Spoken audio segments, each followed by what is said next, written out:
¿Alguna vez te preguntaste cuál es el rol de un embajador? ¿Cuántas embajadas hay en tu país? ¿Cómo trabajan y cuáles son sus funciones? Hoy, la embajadora de la Unión Europea nos abre las puertas de su hogar en Argentina para poder conocer en profundidad las relaciones y proyectos bilaterales, el acuerdo con el Mercosur, el rol de la mujer, su compromiso con el medio ambiente y cómo es encontrar coincidencias en una comunidad con tantos miembros. Hoy vamos a conocer el mundo de la Unión Europea en Argentina. Bienvenidos, embajadores. Bueno, embajadora, muchísimas gracias por recibirnos en la Casa de la Unión Europea. La verdad que para nosotros es un gran placer, es un orgullo contar con esta posibilidad, pero además la verdad sentimos para con usted y con los países que usted representa una gran amistad. Pudimos hacer un trabajo muy grande desde el Senado. Amerita, más allá de la entrevista, agradecerle porque sinceramente así lo sentimos en esa proximidad que se generó entre la Cámara de Senadores de la Provincia de Buenos Aires y la Unión Europea con sus diferentes embajadores. Para nosotros fue un gran honor y bueno, lo vamos a continuar haciendo. Así que muchísimas gracias por eso y por permitirnos hoy hacer esta entrevista. Bueno, con mucho gusto y bueno, muchas felicitaciones por este programa. Yo antes de esta entrevista estuve mirando las entrevistas que han podido hacer a otros embajadores. Me parece muy valioso y una excelente oportunidad de acercar un poco el trabajo que hacemos a la gente que está interesada, así que muy bienvenidos y estoy de acuerdo esta relación que hemos podido construir con el Senado, gracias a usted, senador, del Senado de la Provincia de Buenos Aires, es muy positiva y lo queremos continuar, así que adelante con la entrevista. La primera pregunta que se me viene a la cabeza es ¿qué es la Unión Europea? Para dar a conocer un poco todo este gran trabajo que conlleva, encabezado, en este caso en Argentina por usted, pero que es a nivel mundial y que se repite en todos los países del mundo. Entonces, ¿qué es la Unión Europea y qué conlleva todo ese trabajo que hacen? Te agradezco mucho la pregunta, Rosario, porque efectivamente es una pregunta esencial antes de poder hablar de otra cosa. Incluso dentro de la Unión Europea, a veces los ciudadanos europeos tampoco saben muy bien responder a esa pregunta, así que tiene todo el sentido además afuera de la Unión Europea. La Unión Europea es un conjunto de países. Hoy en día son 28 países que han elegido construir una integración regional entre sí. Un poco como el Mercosur, ¿no? Lo que pasa es que la Unión Europea empezó después de la Segunda Guerra Mundial, ¿no? La Segunda Guerra Mundial fue 1940-1945 y la iniciativa de los que construyeron la paz fue de decir necesitamos en Europa una paz duradera, porque durante siglos nos hemos peleado todo el tiempo. Así que la idea era, y eso empezó en 1952 con la Comunidad Europea del Carbón y del Acero, poner en conjunto la producción de acero y la producción de carbono, porque eran los dos rumbos que eran necesarios para hacer armas, para hacer guerra. Así que poniendo en conjunto esta producción, impedía a los que lo ponían en conjunto hacerse la guerra. Y en ese momento fueron 6 los países que eligieron hacer esto: Francia, Alemania, Italia, Bélgica, Luxemburgo, Países Bajos. Son los países fundadores. Después todo eso evolucionó con la idea que queremos ser cada vez más independientes unos de los otros. Parece raro decir esto, sobre todo hoy en día. Sí. Dependiente en el sentido de generar tantos intercambios económicos entre nosotros que ya no fuera posible otra vez pelearnos. Y eso fue el sentido de la integración económica, con lo que se conoce como Comunidad Económica Europea. Y poco a poco esa Comunidad Económica Europea se convirtió en una unión cada vez más política. Y al mismo tiempo de profundizarse en esos temas, la Unión Europea se fue ampliando a otros países. Ahora somos 28, como lo acabo de decir, y con una proyección hacia el exterior. Así que la Unión Europea, con su existencia económica, también tiene una existencia política y una política exterior común.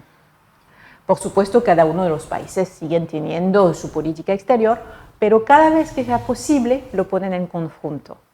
Por eso hay embajadas de la Unión Europea en los países al exterior de la Unión Europea para proyectar esta política exterior común que tenemos. Bien, y yendo específicamente a su rol como embajadora de la Unión Europea, justamente agradeciéndole el pie que me da usted ahora, hablar un poco de ese rol de cada uno de los embajadores, pero sobre todo del de usted en Argentina, cómo lo coordina, cómo lo hace, cuál es el rol, cuál es el objetivo que tienen acá. Entonces, primero, como todos los embajadores, es representar a su país, aquí a la Unión Europea en Argentina. Representar a la Unión Europea en Argentina hace mucho sentido con todos los vínculos históricos que tiene la Argentina con los europeos en general, sí, que vinieron de todos los países que son miembros de la Unión Europea hoy en día y que se sienten probablemente más europeos que los europeos mismos, porque aquí se mezclaron. Así que ahí representan a la Unión Europea como... Una primera Unión Europea se dio en Argentina. Podríamos decir algo así, ¿no? Podemos decir así. Y entonces representar a ese pueblo, de cierta manera, pero sobre todo a esa construcción institucional, y es importante, insisto, sobre el aspecto institucional, un Estado de Derecho se construye sobre instituciones, y es lo que se construye en la Unión Europea, que se ha construido, que se sigue construyendo. Es una unidad entre los países basado en el derecho, en las reglas. Proyectar esto y las políticas que hemos querido poner en conjunto hacia Argentina. ¿Qué significa en práctica? Significa que, por ejemplo, cuando la Unión Europea tiene una posición común sobre una temática en Naciones Unidas, por ejemplo, la persona que va a hablar con Argentina para decir, bueno, nosotros pensamos esto sobre esa temática, sería bien si Argentina podría ir en el mismo sentido porque pensamos que compartimos valores, por ejemplo, soy yo. Yo represento en ese caso a la Unión Europea. Un ejemplo concreto: lucha contra el cambio climático, el Acuerdo de París, que fue con todos los países del mundo. La Unión Europea fue muy fuerte en generar ese consenso porque teníamos una posición común, claro, de todos los países de la Unión Europea, y seguimos empujando esto y la implementación del Acuerdo de París, y trabajamos con la Argentina con esto, para dar un ejemplo. Y los Estados miembros de la Unión Europea, presentes en Argentina también trabajan en el tema, es en complementariedad. Mi rol aquí es también coordinar estas embajadas de los Estados miembros para poder identificar lo que podemos hacer conjuntamente. Necesitamos hablar entre nosotros, necesitamos compartir impresiones, compartir informaciones y ponernos de acuerdo. Y es lo que yo manejo a nivel de coordinación de embajadores, y también en cada temática tenemos coordinación de consejeros políticos, de consejeros comerciales, de consejos culturales, de cónsules, a todos los niveles. ¿Cómo se elige una embajadora? ¿Cómo se elige una embajadora? ¿Cómo se elige una embajadora de la Unión Europea? Porque se va, tanto los presidentes y demás van rotando, pero los embajadores, ¿cómo se hace? ¿Por votación? ¿Por mérito? ¿Por cuestión política? Como te dije antes, tenemos instituciones. Entonces tenemos nuestra propia administración en la Unión Europea, basada en Bruselas, que es la sede de la Unión Europea. Las instituciones principales son ¿cuáles? Son el Consejo de la Unión Europea, que reúne los representantes de los Estados miembros. Ahí se reúnen los ministros de Agricultura cuando se habla de agricultura, de asuntos exteriores cuando se habla de política exterior. La otra institución muy importante es el Parlamento Europeo, donde tuvimos las últimas elecciones del Parlamento Europeo en el mes de mayo pasado, donde ahí son los representantes del pueblo. Y tenemos la Comisión Europea. La Comisión Europea es como la administración de la Unión Europea con los ministerios. No tenemos ministros, tenemos comisarios. Y entonces hay un comisario, una comisaria, que trabaja el tema de relaciones exteriores. Hoy en día no la llamamos comisaria porque tiene doble papel. No solamente representa a la administración de la Unión Europea como tal, pero también al Consejo de la Unión Europea, para mostrar que los Estados miembros quieren todavía tener un papel muy importante en lo que es política exterior. Y su nombre, su título, es Alta Representante y Vicepresidente de la Comisión Europea, y hoy en día es Federica Mogherini. Entonces, esta figura es la que maneja la política exterior de la Unión Europea. Perfectísimo. Vi por las redes que muchos estudiantes argentinos accedieron a un programa que la verdad a mí me había resultado muy interesante para aplicarlos en nuestros países, como es Erasmus, y Galileo no sabía de la existencia, de la posibilidad de que alumnos de otros países puedan participar. ¿Podría comentar un poco el desarrollo también de los vínculos en cuanto a educación, cultura? Sí, por supuesto, porque es un aspecto muy importante, muy interesante. Es realmente lo que hace el entendimiento entre pueblos, sí, ¿no? Los intercambios. Y además, aún mejor cuando son estudiantes, total, cuando son jóvenes, que todavía uno se puede dejar influenciar, no sé, sí, de manera positiva. Entonces, el programa Erasmus es uno de los programas dentro de la Unión Europea los más exitosos. Empezó en 1987. En esa época con unos 3.000 estudiantes europeos que fueron a otros países. El programa Erasmus primero es europeo. Sí, era para generar... Pero no sé que tan pocos. Solamente arrancó con 3.000. Arrancó con 3.000. Estamos hoy en día, entre 1987 y ahora, incluyendo los estudiantes que intercambiaron dentro de Europa y afuera, estamos a 9 millones. Así que son bastantes. No, entonces empezó así y entonces la lógica obviamente es conocer otro idioma, otra cultura y así hace mucho sentido dentro de la Unión Europea porque tenemos este mercado común dentro de la Unión Europea que hace que la gente puede ir, vivir y trabajar en cualquier país de la Unión Europea. Para poder ir a trabajar y buscar trabajo en otro país, mejor conocerlo un poco, mejor hablar el idioma. Para que esa libertad sea realmente concreta, los intercambios de estudiantes lo facilitan. Y lo importante es que justamente los estudiantes no pierdan un año, que siempre es un poco el reto cuando uno va a estudiar al exterior y si puede volver, etc. No, el principio del programa Erasmus es que las dos universidades, 3 a veces, se ponen de acuerdo a decir, yo te reconozco tu diploma y tú me reconoces el mío. Y así facilita mucho. Este programa Erasmus se extendió para beneficiar a estudiantes de otros países en los años, creo que es 2008, 2009, no estoy tan segura exactamente de fecha exacta. Hoy en día el programa Erasmus se llama Erasmus Plus, porque cubre no solamente muchos países, y entre estos la Argentina, pero también cubre no solamente estudiantes del mundo académico, pero también profesionales, los que aprenden oficios, también cubre profesores universitarios que pueden intercambiar y personal administrativo de las universidades. Así que es un programa muy exitoso que permitió muchos intercambios y yo soy muy orgullosa de haber hecho un programa Erasmus que yo estudié también en Gran Bretaña y en Alemania gracias al programa Erasmus. Y seguramente fue una de las razones por la cual después decidí trabajar para la Unión Europea.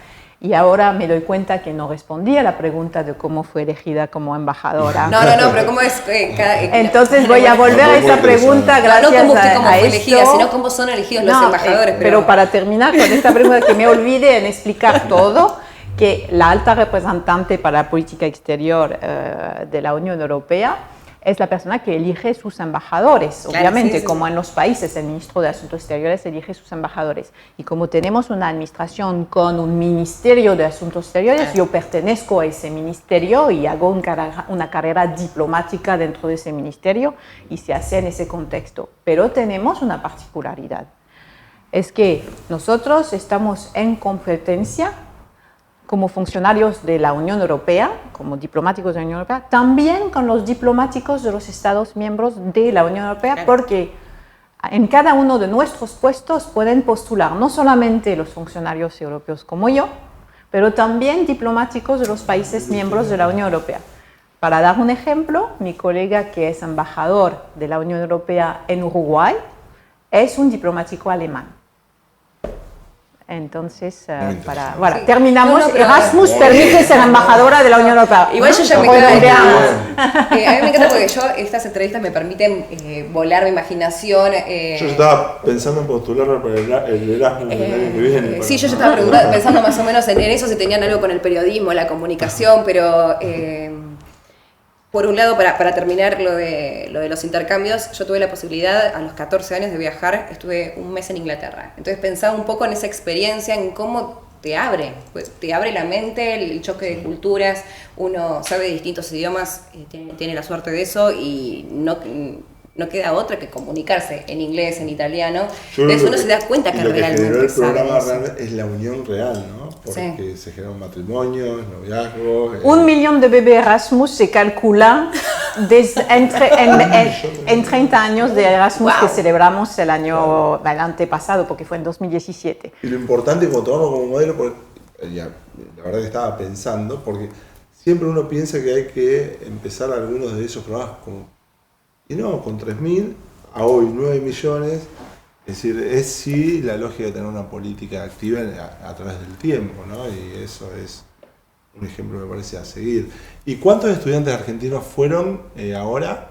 Ahora creo que este año unos 40 que van este año, si no mal recuerdo. Pero no solamente hay estudiantes, no tengo la cifra, pero Claro, hay también otros que van como profesores, como personal administrativo, etc. Pero la Argentina es uno de los países que más se gana puestos en el programa Erasmus. Es interesante. No hay tantos postulantes. Podrían tener más postulantes argentinos y vamos a trabajar esto para que sea el caso, porque cuando se presentan los argentinos sí los eligen. Mira.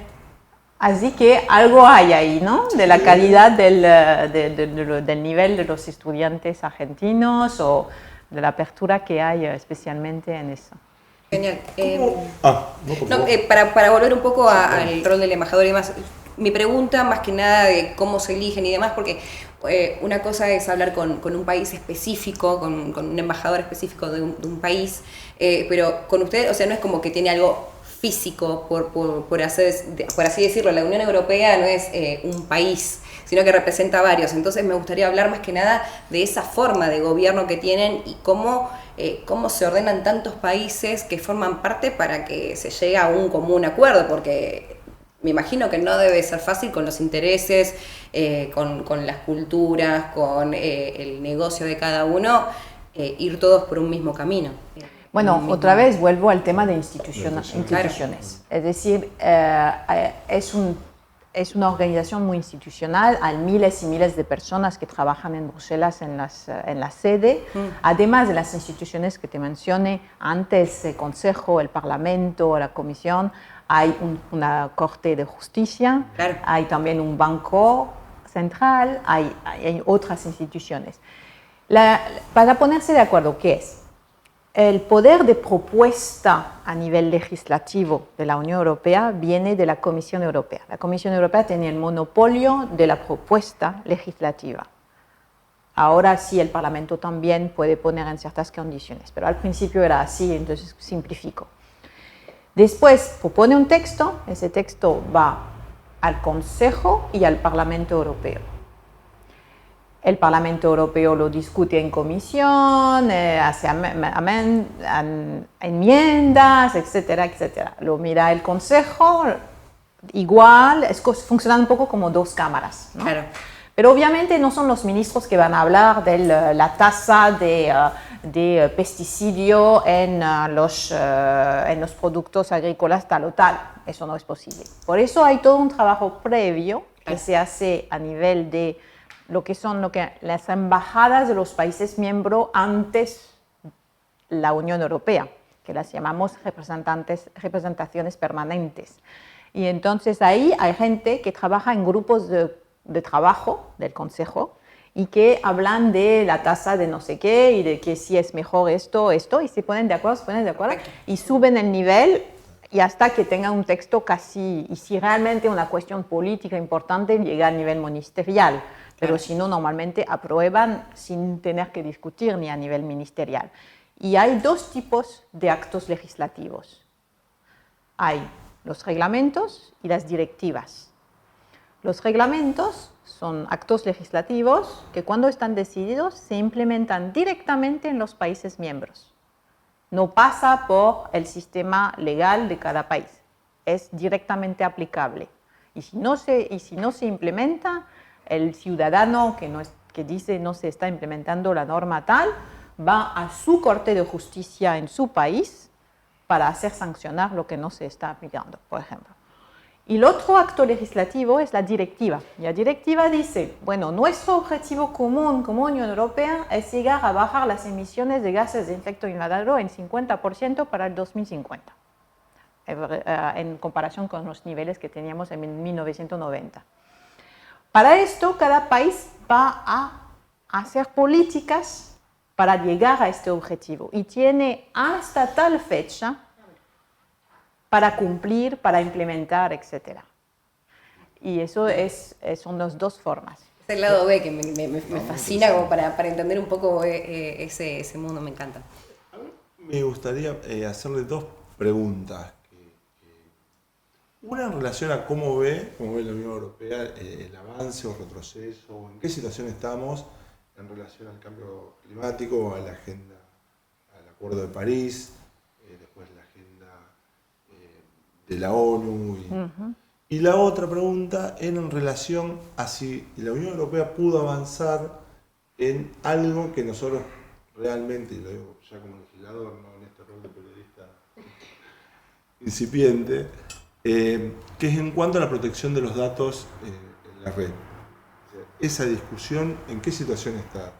La privacidad de nuestros datos en la nube, digamos. No, efectivamente, son dos temas muy importantes. Bueno, el Acuerdo de París, entonces todo el mundo se fijó metas para reducir emisiones de gases de efecto invernadero que causan el cambio climático y cada uno es responsable de cumplir con sus promesas, pero también de ayudar a los otros a cumplir.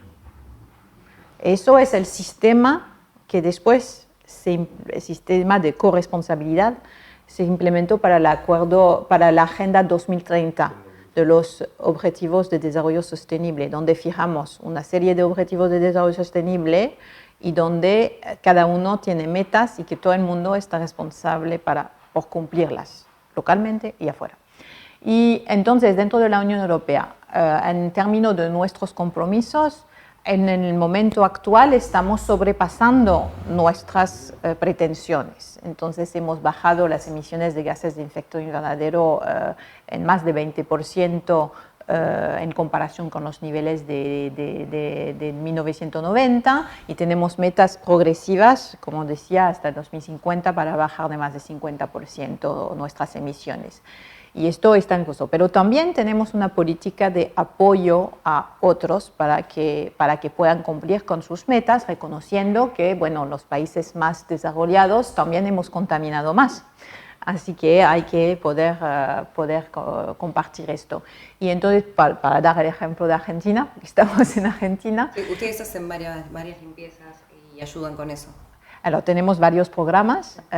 Primero tenemos un apoyo, tenemos un programa muy importante de eficacia energética. Entonces, un proyecto donde la Unión Europea es una donación, no es una inversión en el sentido, no es un préstamo, 4,5 millones de euros para financiar asistencia técnica que con el Ministerio de Energía y las provincias y las empresas, evaluar lo que se puede hacer para reducir el nivel de emisiones, es decir, consumir menos energía.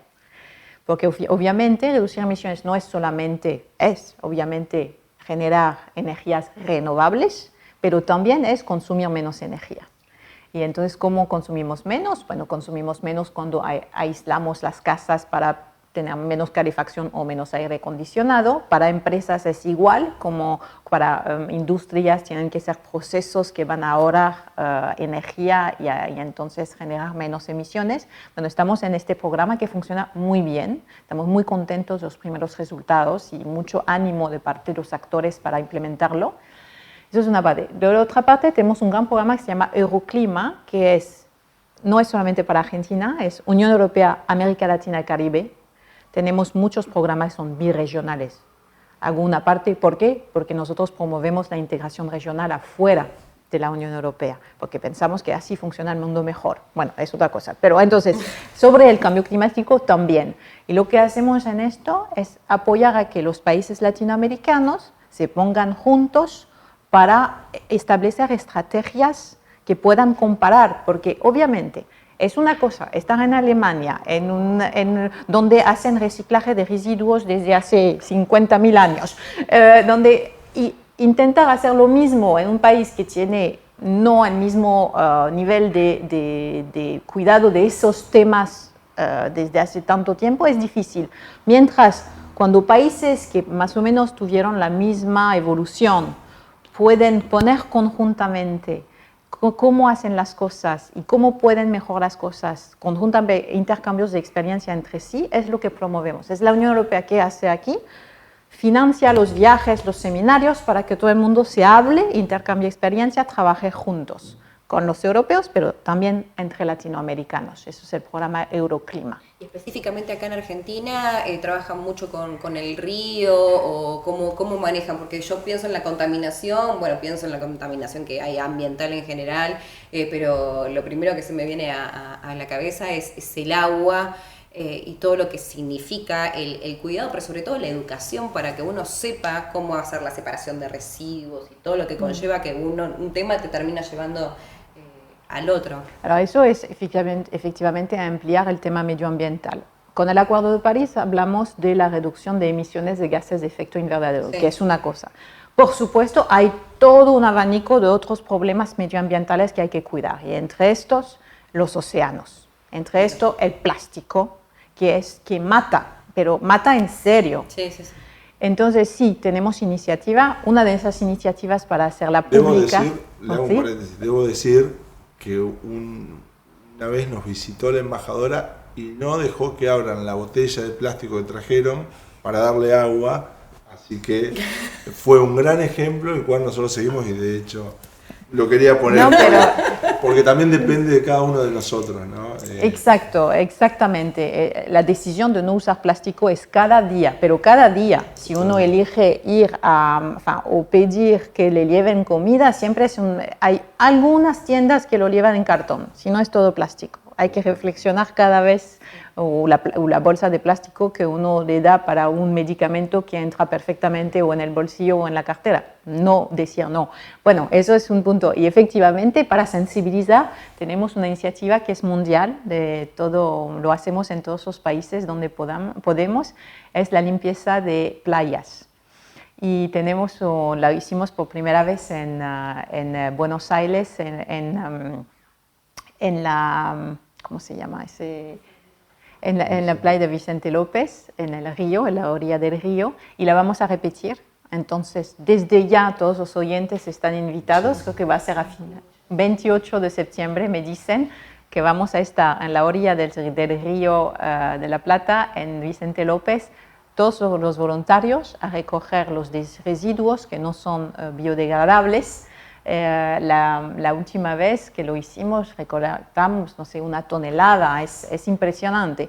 Obviamente no es la culpa de los habitantes de Vicente López, claro. No son ellos que echan esto. ¿Qué pasa? Esos residuos vienen de todo el río y vienen y nunca se para esto.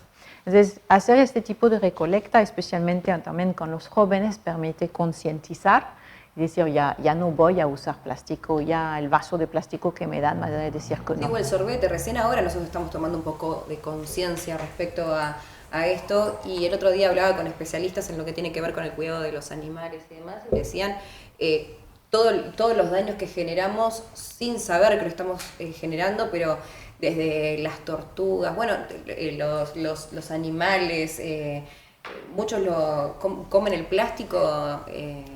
Estamos perdiendo 1.000 especies cada año. La biodiversidad del mundo está en gran peligro. Y cuando hablamos de eso, tenemos que hablar en serio, porque obviamente tenemos todos los países, la gente tiene problemas concretos de cómo voy a llegar a fin de mes, cómo poner esas cosas que son fundamentales. Pero a la vez tenemos que lograr resolver esos problemas, pero también pensar en el futuro del planeta.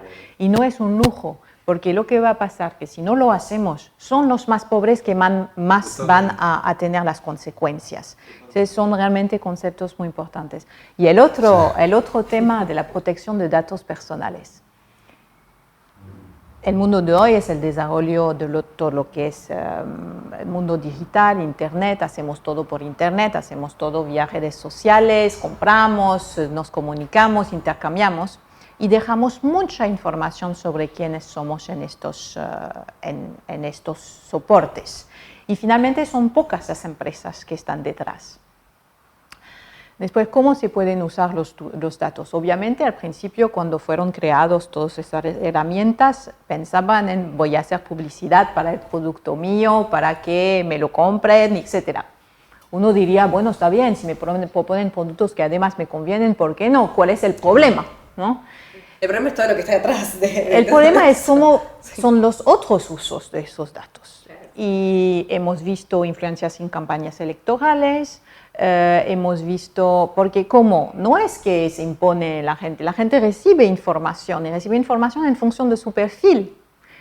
Y entonces cuando uno recibe solamente información que supuestamente le interesa, nunca ve otra cosa. Y no se puede hacer una opinión diversificada de lo que es la realidad del mundo.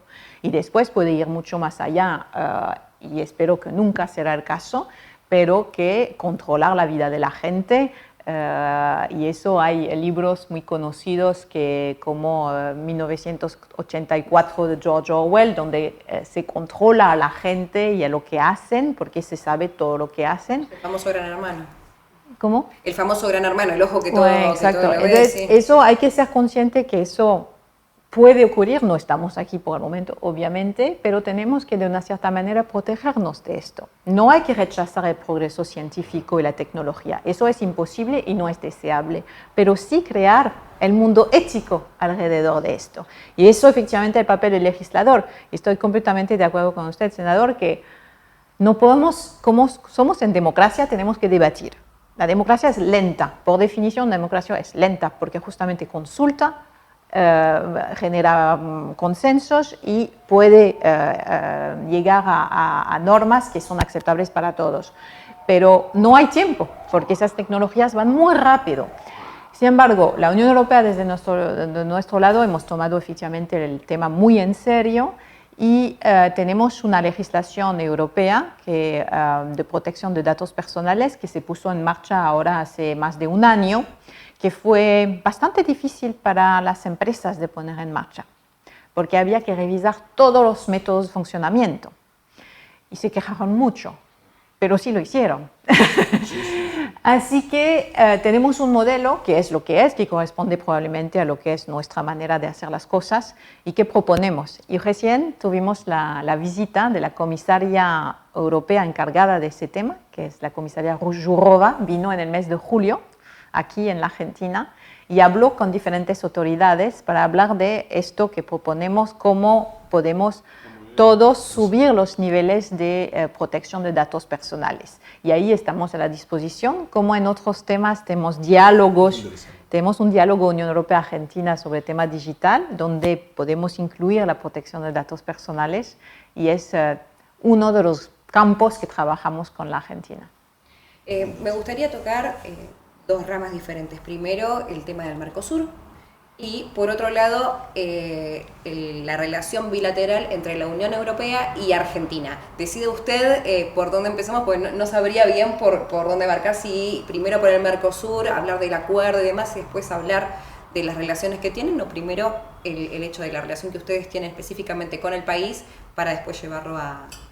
Bueno, como acabamos de hablar de, por ejemplo, el diálogo digital, quizás voy a empezar con el bilateral para hacer la conjunción. Es decir, cuando hablamos de este intercambio que podemos tener entre Unión Europea y Argentina sobre temáticas muy importantes como estas, esos diálogos los tenemos en varias temáticas. Diálogo digital que tenemos también un diálogo sobre tema de energía, como hablamos, para hablar no solamente de eficacia energética y de energías renovables, también de energía convencional y todos esos temas. Tenemos un diálogo macroeconómico para hablar de cómo manejamos la macroeconomía de ambos lados. Y estoy buscando, pero creo que tenemos otros diálogos y bilaterales. Y a través de esto podemos también generar no solamente intercambio de información de cómo hacemos, pero también programas de cooperación. Estoy pensando en uno en particular sobre propiedad intelectual, que me gusta mucho. Nosotros tenemos un sistema de protección intelectual de los patentes en la Unión Europea y nos parece muy importante porque tener patentes permite a las empresas que los financian de generar como ganancias con lo que han descubierto para poder después reinvertir en nuevos patentes y en nueva investigación.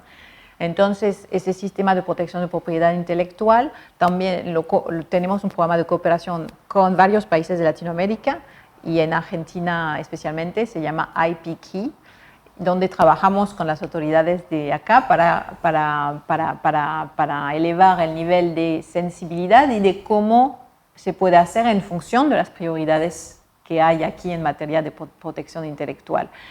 Tenemos también en bilateral con la Argentina muchos programas para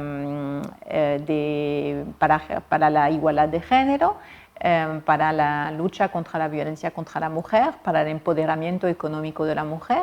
Trabajamos con todos los actores ahí como el INAM, como el Instituto Nacional de la Mujer, como la sociedad civil, obviamente. Y eso se hace a través de Naciones Unidas, las agencias de Naciones Unidas que están presentes en el país. El programa de lucha contra la violencia contra la mujer se llama Spotlight.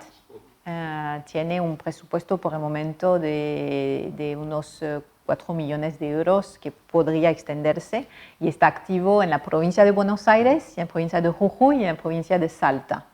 Y vemos que funciona bien, es decir, funciona bien en el sentido, por la primera fase, que todos los actores que tienen que trabajar están trabajando juntos. Y eso es muy positivo y espero que podamos dar resultados concretos de todo esto en el corto plazo.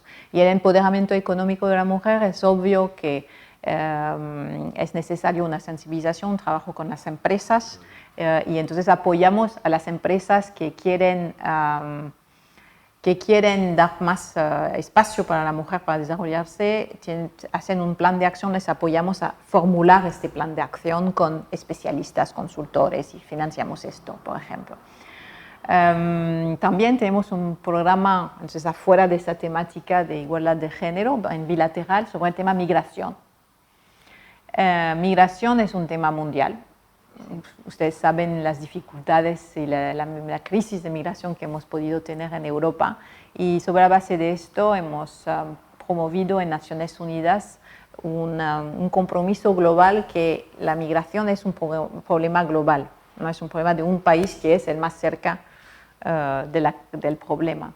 Y ahí tuvimos un acuerdo con Argentina para que la Unión Europea financiara a dos agencias de Naciones Unidas que son la Agencia para los Refugiados y la OIM, que es la Organización Mundial de Migraciones, para que estas organizaciones que saben muy bien de qué hablan, trabajen con las autoridades argentinas, en particular la Mesa Siria, que es un programa que permite recibir a sirios de la guerra de Siria y recibirlos en Argentina.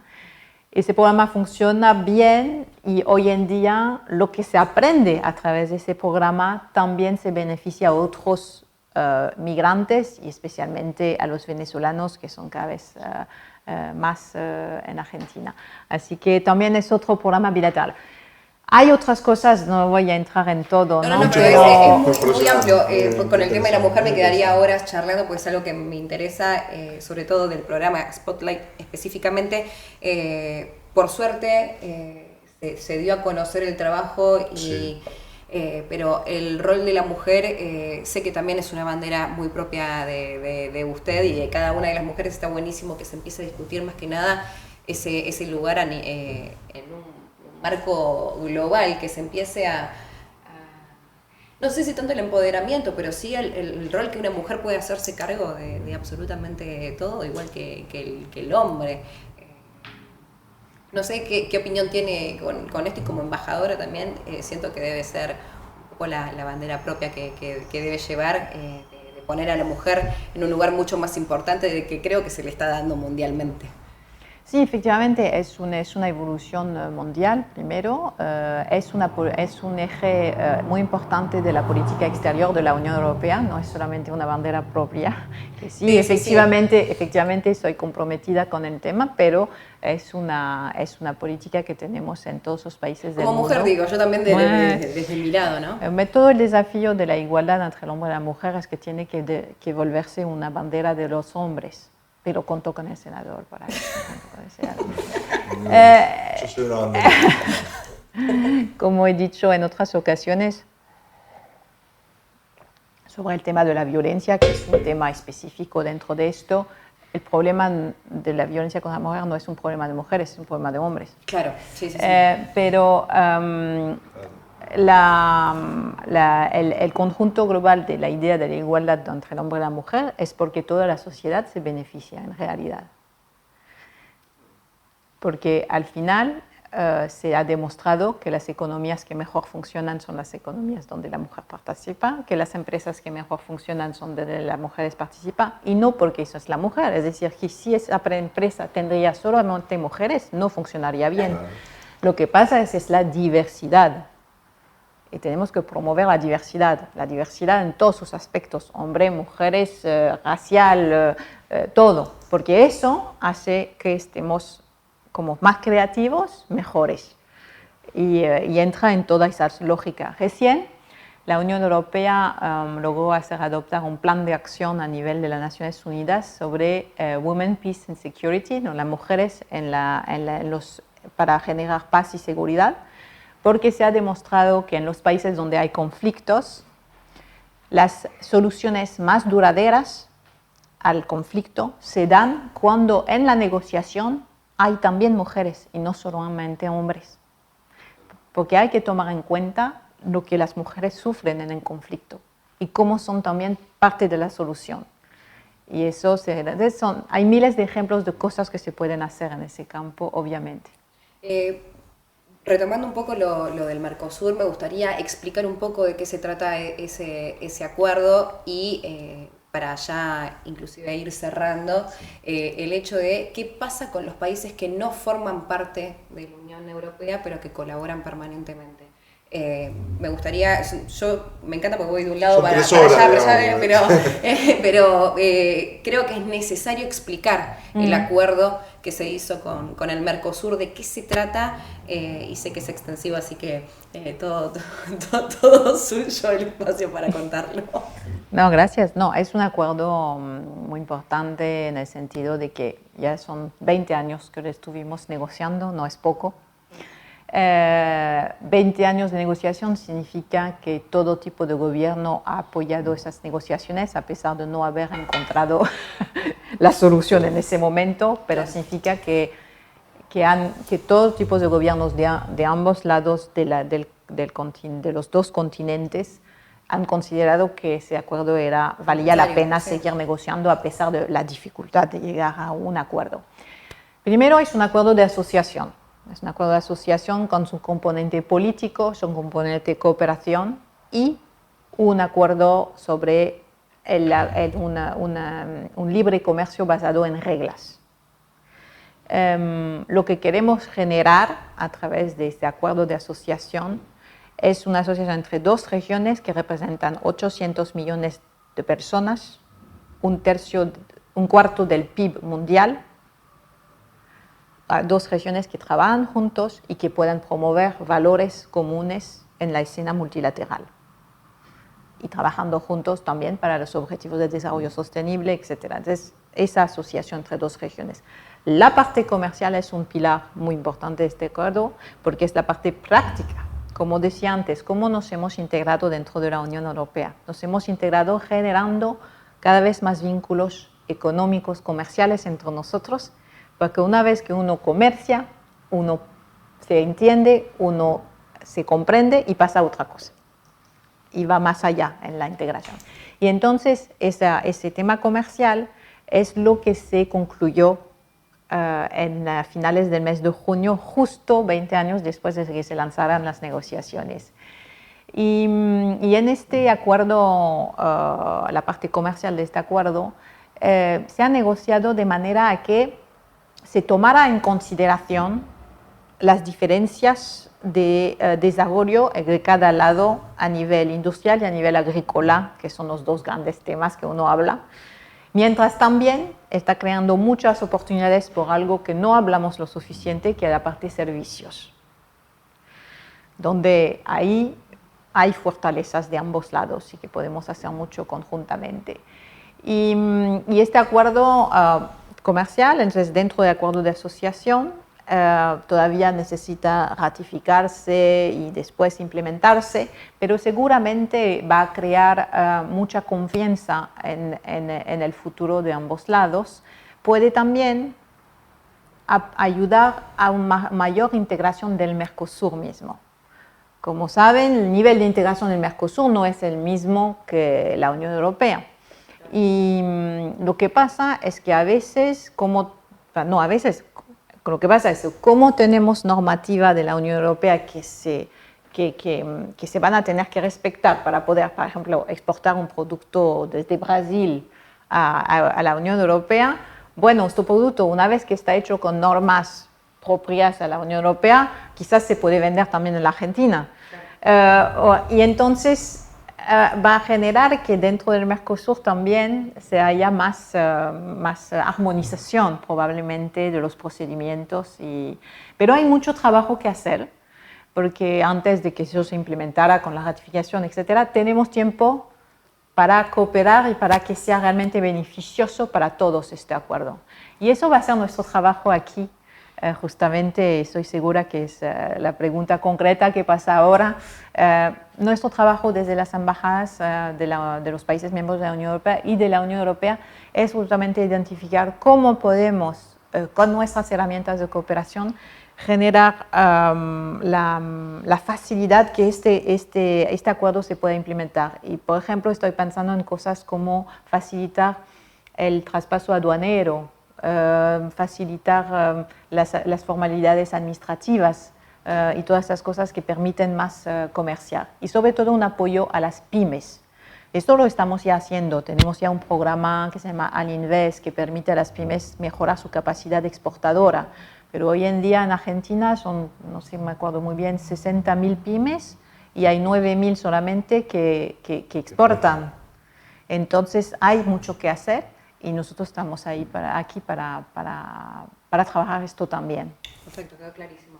Nos quedaríamos todo el día. Sí, me gustaría hablar más que nada de la última pregunta de qué pasa con los países, por ejemplo, que trabajan en conjunto en algunas cuestiones con la Unión Europea, pero que no forman parte, porque también me resulta interesante ese lado B dentro de lo que es la Unión Europea en conjunto en algunas cuestiones, pero países de Europa. Sí, deciden no formar parte. Como Suiza, por como ejemplo, Noruega, Liechtenstein.